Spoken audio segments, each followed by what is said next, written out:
Waking up in the middle of the night isn't an uncommon experience. About 1/3 of the general population struggles with it. Many of us have one or two interruptions to slumber that entail a bathroom trip or a reconfiguration of our pillows, sheets, and sleep positions. Some of us, however, wake up wired and can't get back to sleep. The 3 a.m. wide awakeness tends to be the bane of many insomniacs' existence.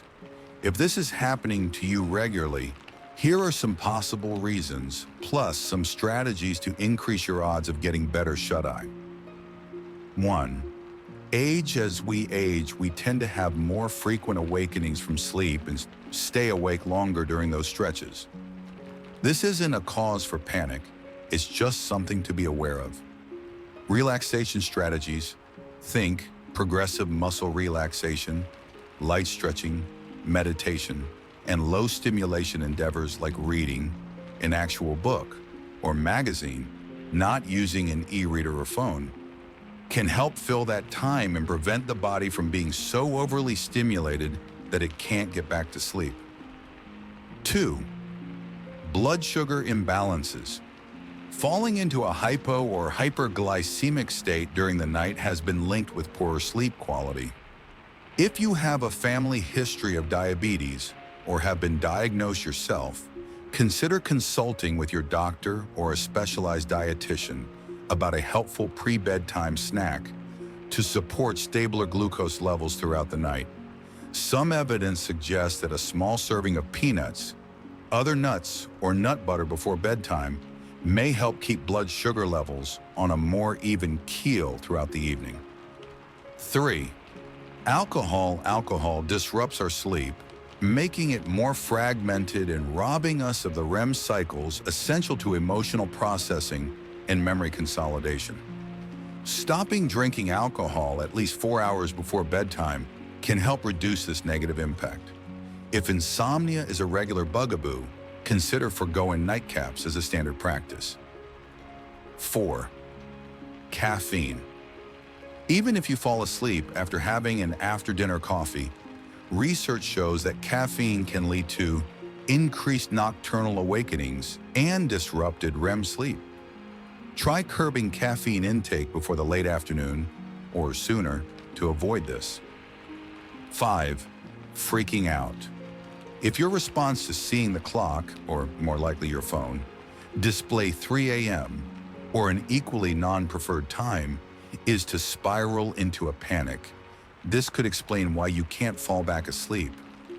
Anxiety and panic cue the release of cortisol, adrenaline, and other excitatory chemicals in the body, shutting down parasympathetic nervous system activity, which we need to have on to relax into sleep, and shifting you into fight, flight, or simply freak out mode. Combat this negative cycle by reframing your interpretation of the so-called witching hour. Instead of seeing being awake as bad, rest assured that it's natural to awake, as sleep cycles typically last 90 to 120 minutes, and you may simply be emerging from one. Consider this witching hour wakefulness an opportunity to practice self-care and relaxation.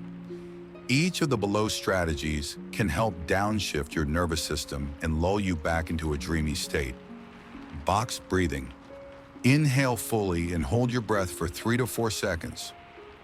Exhale slowly. At the end of that exhalation, hold your breath again for 3 to 4 seconds. Repeat 3 to 5 times. Bilateral stimulation. Here's a handy trick from EMDR, eye movement desensitization and reprocessing. Cross your arms over your chest and tap your left and right shoulders or upper arms quickly and firmly for 20 to 30 seconds. Pause, inhale, and let that breath go. Repeat the process several times. Observe any shifts in energy, tension, and relaxation. Observe your thoughts. Part of why we can't sleep when we wake up in the middle of the night is because we finally have time to process our thoughts in the absence of the day's distractions. Getting too preoccupied by them can, however, overstimulate our brains and keep us wide awake. Try watching your thoughts come and go, as if they are credits at the end of a movie. You might even imagine them as billboards in a parade or leaves on a steam. This is a handy tip from Acceptance and Commitment Therapy, or ACT, Progressive Muscle Relaxation. Starting with the muscles on your face, tense and hold each muscle group in your body for 5 or so seconds, and then release. Move from your face to your shoulders, arms, chest, upper back, abdomen, lower back, groin area, upper and lower legs, ankles, feet, and toes. The goal is to reduce the hold that negative thought patterns have on your mind and awareness. This helps you amass evidence that you can wind down even when you awaken, so you can do this more effectively. If you're really struggling in the staying asleep department, consider a psychotherapist who specializes in insomnia. There are many well-researched interventions that can help you reduce symptoms of insomnia, get better rest, and stop associating the middle of the night with dread and despair.